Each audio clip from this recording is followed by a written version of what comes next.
Eu sou um grande fã de Star Wars e quando se trata dos seus jogos, joguei muitos deles, começando pelo Star Wars Rebellion nos anos 2000, depois joguei a série Jedi Knight, mas nenhuma série de jogos me envolveu tanto quanto o Star Wars Knights The Old Republic, o primeiro jogo dessa série de RPG da BioWare com Star Wars, pois era incrível jogar com um personagem numa trama envolvente, onde um Lord Sith te perseguia e no desenvolver da trama ocorria um plot twist fantástico, que não quero estragar sua experiência, pois se não tiver jogado o primeiro, te recomendo muito antes do 2, que não tem uma ligação direta, mas acredite, vai fazer todo sentido, pois criar jogos nos anos 2000 eram mais complicados, sendo comum reaproveitarem texturas, modelagem de personagens e tantos outros conteúdos criados no próximo jogo da série. E foi isso que aconteceu aqui no Star Wars Knights The Old Republic 2, que daqui em diante vou chamar de KOTOR 2, que é a abreviação que os fãs deram ao jogo por ter um nome longo demais. Então,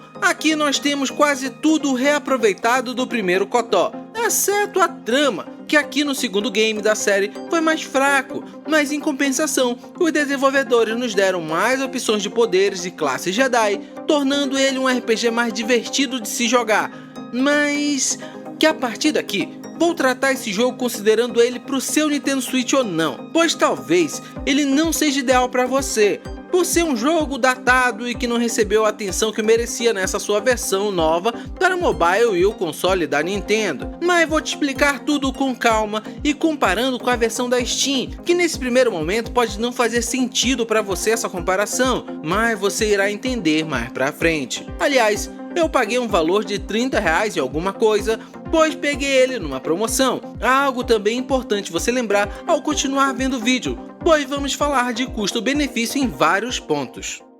Primeiro, do que se trata o jogo? Se você não aproveitou esse game no passado, temos aqui um RPG por turnos, com sistema de ação em tempo real e decisões que mudam o rumo da história do jogo, até mesmo afetando se você se mantém do lado luminoso ou escuro da força, tratando essa dualidade e até a neutralidade da força para um usuário desse poder, além de trazer um time de personagens parceiros que enriquecem a trama, pois cada um deles tem objetivos, motivações e histórias únicas que podem ser desenvolvidas ou não pela galáxia de planetas disponíveis nesse jogo, onde não se empolgue aqui, cada planeta é como se fosse uma fase ao estilo corredor. Não estamos falando de um mapa aberto ou um campo de múltiplas possibilidades. Estamos falando de um jogo de 2011, com base num jogo de 2009, não esqueça disso. Mas ainda é um jogo divertido, se você souber falar uma das línguas estrangeiras presentes no jogo, como inglês, espanhol ou francês, por exemplo, pois essa versão trazida pela SPI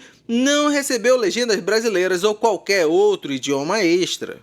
Essa versão comparada à original recebeu uma camada de filtros para embelezar o jogo no mobile ou no Nintendo Switch, e só. Não estamos falando de um remaster e muito menos um remake, que esse foi cogitado, que está sendo produzido, mas até hoje não temos notícias. Então aqui você leva para o Nintendo Switch o mesmo jogo de 2011, somente com algumas modificações visuais e opções de controles, que foram usadas em telas de toques nos celulares. Mas aqui, nem isso tivemos, pois os toques na tela foram desativados na versão de Switch, algo que questiono que poderiam ter ficado aliados com o controle, já que a tela do Switch é touch. Enfim, foi uma oportunidade perdida pela SPI, que além da maquiagem de filtros, tornou a tela widescreen, algo que no original, por sua época, não tinha essa opção, somente a tela quadrada.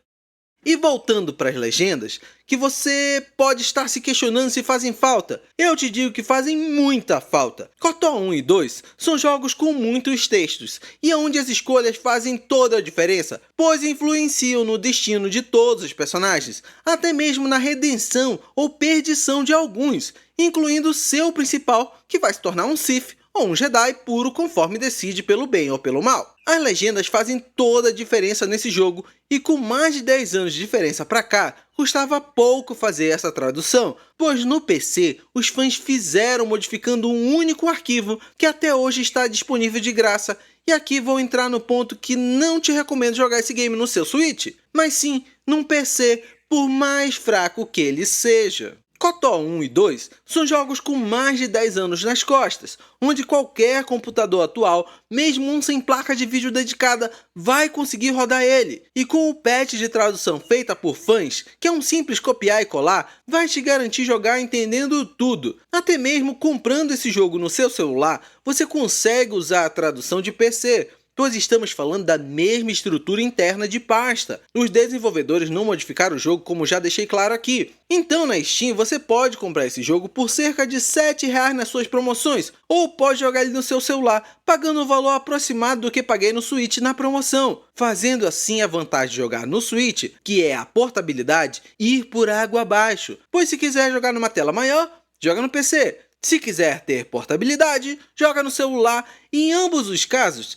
baixe o patch de tradução e voa lá. Você tem um RPG que você jogará sem precisar dominar um idioma de fora do seu país. E eu estou colocando para você lado a lado as imagens da versão do jogo que tinha na Steam, jogando no meu PC que não tem placa de vídeo e nem roda jogos atuais, por ser uma carroça tecnológica. Consegue observar que fora a tela widescreen e os filtros, que esses eu não corri atrás de baixar, você tem o mesmo jogo? A versão de Nintendo Switch está rodando muito bem, sem queda de frames, resolução ótima para TV ou portátil, mas que fez menos que sua obrigação, pois é um jogo incrível, que visualmente está datado e merecia um carinho maior dos desenvolvedores que relançaram ele. A minha recomendação é que você compre o jogo em outra plataforma que citei antes, pois ele funciona até mesmo no seu micro-ondas se liberarem para baixar oficialmente o jogo lá. Você não precisa esperar uma promoção no seu Nintendo Switch, a não ser que o idioma não seja um problema para você, ou que você faça muita questão de jogar sempre no seu Switch. E eu vou ficando por aqui. Infelizmente, não curto muito trazer uma análise amarga dessa, principalmente com um jogo que curti muito jogar na sua época de lançamento e reviver ele hoje no meu Switch. Mas não quero te induzir a comprar esse jogo aqui, sem você estar ciente das possibilidades fora do nosso querido portátil da Nintendo. Do mais, vou deixar passando na sua tela outros 2 vídeos aqui do canal. Eu tenho certeza que o vídeo que você escolher daqui, estarei menos amargo. Pode confiar. Abração e até mais!